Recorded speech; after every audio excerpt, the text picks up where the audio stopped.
E aí, pessoal, vocês estão bem? E aí, galera? Espero que vocês estejam bem. Estamos com saudade de vocês. É verdade. Não estávamos tanto, não. Isso é da semana passada.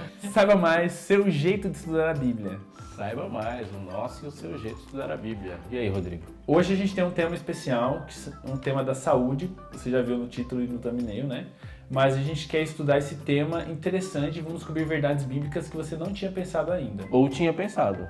É verdade. Ajuda a gente. Se você já tinha pensado, escreve aí nos comentários abaixo. Coloca aí sua contribuição. E já dá o dedão no like aí, já compartilha com seus amigos o vídeo, já se inscreve no canal, toca o sininho lá pra você receber as notificações depois. Fechou? Fechou. E aí, pastor? E aí, cara? Como é que vai ser? Vamos falar de saúde? Saúde é bom, né? Como é que tá a sua saúde? Saúde é o que interessa, o resto não tem pressa, né? Saúde é que interessa pra conseguir ter pressa, né? Cara, minha saúde tá bem, cara. Esses dias eu passei uma semana aí só refletindo sobre só refletindo sobre saúde num spa e tal especial que a gente tem aqui perto. E aí, cara, lá eu aprendi tudo que eu tenho que fazer. Tem que comer não sei o que, tem que praticar exercício, tá? Aí saí de lá, pratiquei uma semana, 2, aí foi ficando difícil. Estamos aí, né? E já parou, aí, cara. Eu acho que é o seguinte, primeiro o médico fala, a hora que Deus fala, é melhor você levar a sério. Meu pai do céu, cara. A Bíblia fala algumas coisas de saúde, cara. A gente fala uma parte delas quando a gente fala um pouco sobre mordomia. Ok. Porque saúde é isso. Se você não viu o vídeo de mordomia, eu vou deixar o cardzinho aqui em cima, tá? Veja lá, porque se a gente for pensar o que é mordomia é você essencialmente cuidar do que não é seu, mas você que está usando. E a Bíblia fala disso, né? Eu lembro até que você citou aquele verso do coração, né? Toma o meu coração porque ele é teu, né? É tua propriedade. Então, o nosso coração, nosso corpo é propriedade de Deus, por isso a gente cuida. Eu tô com o texto aqui desse vídeo na minha cabeça, cara. Inclusive, estava com a Bíblia aberta já. 1 Coríntios, capítulo 6. Versículo 19 e 20, e tem um verso assim taxativo. E esse texto fala sobre corpo, como você lida com o corpo em relação com Deus e com os outros, embora no contexto todo ele está falando de mais coisas a respeito do corpo, como a relação que a gente tem com moralidade, com os outros, mas ele termina falando assim, ó: acaso não sabeis que o vosso corpo é santuário do Espírito Santo que está em vós, o qual tendes da parte de Deus e que não sois de vós mesmos? Ou seja, está relacionado o assunto com o outro, né? Está relacionado, não é seu, cuide dele porque você está cuidando de algo que você não fez. Então quer dizer que nós hoje somos templos do Espírito Santo, ele habita em cada um de nós. Ele habita em cada um de nós e o texto fala mais do que isso. Ele habita em nós e não é só a sua relação com o Espírito Santo, é o que ele habita. Esse templo que o Espírito Santo habita também não te pertence. Você cuida dele, você usa ele, você vive nele, mas não é seu. Então você deve cuidar mesmo, não destrua ele, não haja com ele de qualquer forma. Sabe que ele termina dizendo assim, ó: porque fostes comprados por preço, agora pois glorificai a Deus no vosso corpo. Lembrei de outro versículo de Coríntios que fala sobre isso também. E é muito interessante. 1 Coríntios 10, verso 31, porque embora ele esteja falando não tão diretamente naquilo que a gente sempre pensou sobre saúde, mas ele fala sobre glorificar e fala de alguns aspectos de saúde. 10, 31, pode ler? Posso. Portanto, quer comais, quer bebais, ou façais outra coisa qualquer, fazei tudo para a glória de Deus. Uau! E ele está falando de duas coisas diretamente relacionadas à saúde, que é comer e beber. E ele fala de comer e beber para a glória de Deus. E no outro texto ele fala de glória de Deus no corpo. Portanto, se a gente for pensar sobre o que é glória de Deus, simplificando, glorificar a Deus é fazer com que Deus apareça em você. Não é dizer glória a Deus. É que Deus seja manifesto, seja plenamente visto. Portanto, se eu vou comer ou beber, eu vou fazer de alguma forma que Deus seja visto nisso. Então, como que eu faço quando a pessoa me vê que ela veja Deus? Uau, então se eu estou danificando o meu corpo, fazendo com que o meu corpo não funcione, que eu apareça doente, debilitado, se a minha expressão por deliberadamente tem se tornado doentia, eu não estou glorificando a Deus. Eu estou cuidando, eu devo cuidar do que não é meu, é dele, e na minha saúde Deus deve ser glorificado. Cara, agora então, se a gente precisa ter essa preocupação assim sobre a nossa saúde, né? Então a gente pode considerar que os veganos são os caras que mais, são as pessoas que mais mostram a santidade, a glória de Deus, né? Os veganos. Vamos melhorar essa expressão. O que a Bíblia fala? A Bíblia fala sobre isso? O que você está falando sobre o regime alimentar, etc? Fala, e fala muito. Porque, ó, uma coisa é fato, eu já li muitas coisas na Bíblia que falam sobre animais, formas animais que são alimentos, outros que não podem ser alimento.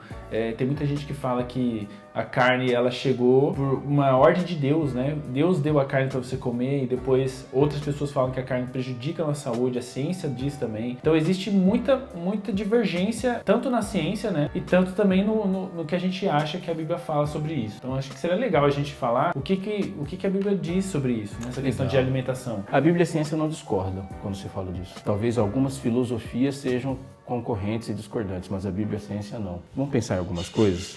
Vamos para lá, Gênesis. E eu queria dizer, enquanto você acha, que a gente tem que pensar no que é pensamento científico, no que é pensamento filosófico e tal, e a gente vai focar só no que a Bíblia diz. Existe uma diferença entre veganismo e vegetarianismo. Exato. Vegetarianismo é um regime alimentar, veganismo é um sistema de pensamento. Sei, eu tenho muitos amigos que são vegetarianos estritos, né?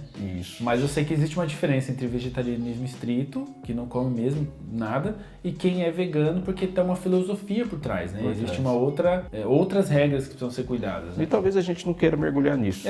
Mas a Bíblia vai me responder taxativamente, por exemplo, sobre como eu devo cuidar e como eu devo pensar. Olha só, Gênesis 1, 29. E disse Deus ainda, eis que vós tenho... Vós? Olha esse aqui, cara, você não tem um acento aqui, ó. Não, esse acento aqui é um ponto da outra página. Nossa, cara. Não dá pra fazer uma Bíblia em papel A4 pra você. E disse Deus ainda, eis que vos tenho dado todas as ervas que dão semente, e se acham na superfície de toda a terra, e todas as árvores que há fruto que dê semente, e isso vos será para mantimento. Que legal. Adão comia das ervas que dão semente, portanto... era de árvores, né? Ele comia de ervas que dão semente, isso é a superfície da terra, e comia frutos. E tem uma coisa fundamental para a saúde dele, que era o essencial da saúde de Adão, mais que tudo isso, era o acesso que ele tinha para a árvore da vida. Aqui você tem no livro de Gênesis uma árvore que produzia vida para Adão. Essa mesma árvore é descrita no livro de Apocalipse e a tradução lá é que ela era para a saúde das nações. Portanto, a saúde, a vida, a vitalidade, o vigor de Adão provinha do fruto dessa árvore, a manutenção do seu corpo de todas as árvores. Portanto, para que ele estivesse vivo, ele tinha que comer da árvore da vida. Mas essa vida tinha que ser mantida, entende? Então a fonte da vida era... Agora, quando ele come da árvore do conhecimento do bem e do mal, e ele passa a ser mortal, Deus altera a alimentação dele. Deus mesmo altera. Olha para o capítulo 3, versículo 18. Ela produzirá também cardos e abrolhos, e tu comerás a erva do campo. Antes ele comia a erva que dava semente. Agora ele está começando a comer erva do campo. Ou seja, Adão passou a sofrer em si a degradação própria de ser mortal, de viver em um mundo em pecado. Então agora Deus acrescenta remédios na sua alimentação. Ele acrescenta. Por que ele vai comer erva do campo? Se você passar o dia inteiro comendo ervas, você vai ficar com fome, porque elas têm pouco potencial de te produzir energia, por exemplo. Mas sem elas, você adoece mais rapidamente. O seu corpo precisa disso porque você sofre degradação.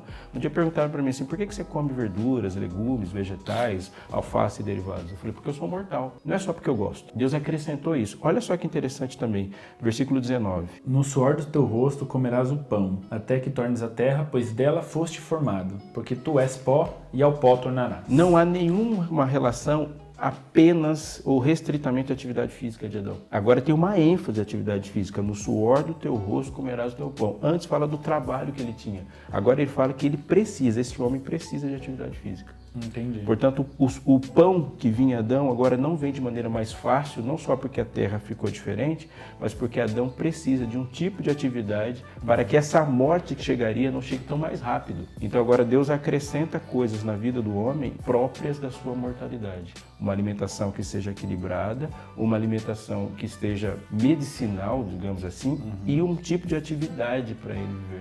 Deus estava cuidando da saúde dessa pessoa. Isso é tremendamente interessante, né? E agora a vida dele começa a ter esses certos cuidados, assim. Sabe que você falou um negócio no começo e eu queria pensar nele pra gente desenvolver pro final? A gente não cuida da saúde só para viver mais. Religião é uma coisa que se vive em um corpo. O seu relacionamento com Deus, ela está diretamente relacionado com o seu corpo. Deus fala comigo, eu vivo aqui, nesse corpo, minha mente está tudo uma coisa só. Quando Deus fala, façamos o homem, Ele faz o homem e o homem passou a ser. Então não há diferenças, não há dimensões. Tudo que te compõe, tudo que nos compõe está nisso aqui. A minha mente, ela é física, ela pode ser vista, certo? É um corpo físico. Se eu danificar a mente, eu vou danificar a minha forma de pensamento. E a minha maneira de ter saúde na minha mente passa pela maneira como eu me exercito, como eu como eu reajo à vida. Talvez essa seja a melhor motivação que alguém possa ter para cuidar da sua saúde, para cuidar do seu corpo, para ter uma mente limpa, né? Para ter uma mente suscetível à voz do Espírito Santo. Né? Exatamente. Religião se vive no corpo, se exercita no corpo. Um exemplo interessante é João Batista. Quando a Bíblia fala de João Batista, eu vou lá para Lucas 1. Lucas 1, beleza. 15. Pois ele será grande diante do Senhor, não beberá vinho nem bebida forte e será cheio do Espírito Santo já do ventre materno. A mesma coisa pode ser dita sobre Sansão. Sansão é uma pessoa cheia do Espírito, mas antes de falar que Sansão era cheio do Espírito, ele fala sobre o que ele deveria comer ou não comer. E Daniel também, se a gente fosse pegar Daniel lá, ele ficou 10 dias só com uma dieta especial ali, né? E a dieta especial dele tinha a ver com a maneira como ele glorifica a Deus. Muito interessante também. Esses dois casos são emblemáticos, e como outros também. Você vai ser cheio do Espírito, mas esse cheio do Espírito é em um lugar, que é o corpo dele, que fica cheio do Espírito, e esse lugar tem coisas que não entram para que o Espírito Santo haja. E tem coisas que necessariamente têm que ser cuidadas para que o Espírito Santo haja. Se você olhar Mateus 17 fala que compara o povo que termina a história, o povo cristão, você e eu, nesse tempo, como um novo João Batista que viria para se preparar. Da mesma maneira que João Batista preparou o povo para a vinda de Jesus, ele fala de nós também preparando o mundo para a vinda desse Jesus, para a segunda vinda de Jesus. E fala que nós seríamos como ele. A gente pensa em ser como ele, cheios do Espírito, mas esquece de ser como ele no cuidado com o corpo que vai ficar cheio do Espírito. João Batista, cheio do Espírito, tinha cuidado com o seu corpo.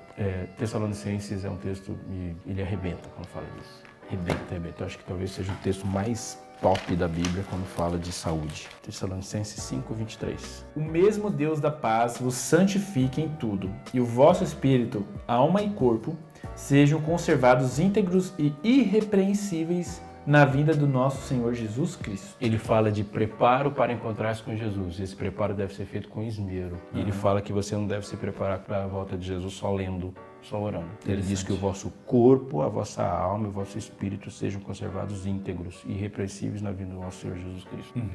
Preparar-se para encontrar com Jesus no seu corpo também.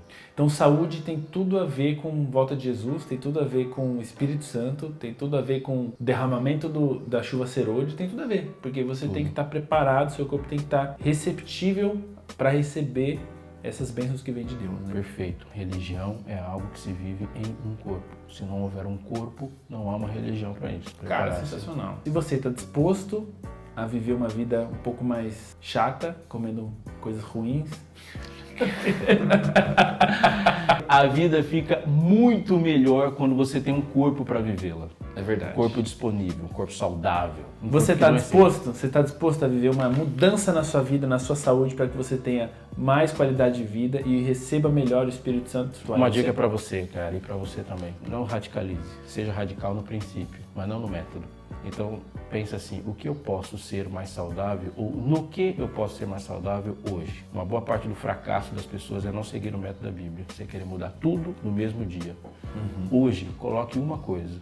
Amanhã outra. E caminhe. Isso é bíblico. A vereda do justo é como a luz da aurora. Ela vai brilhando mais e mais até ser dia perfeito. Um dia, um passo. Você não vai jogar pela janela. Você faz descer pela escada, ó, degrau por degrau, até chegar na plenitude.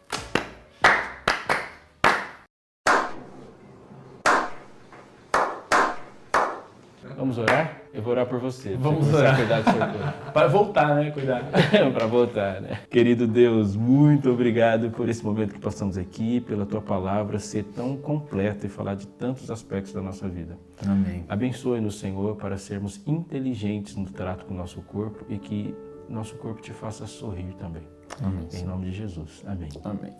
Se você ficou curioso para ter mais informação sobre como de fato fazer essas mudanças na sua saúde, eu vou deixar alguns links interessantes aqui na descrição que vão te dar dicas de 8 remédios naturais, de como você pode ter uma alimentação saudável para você ir passo a passo fazendo essa transformação, fechou? E a cada dia, saiba mais.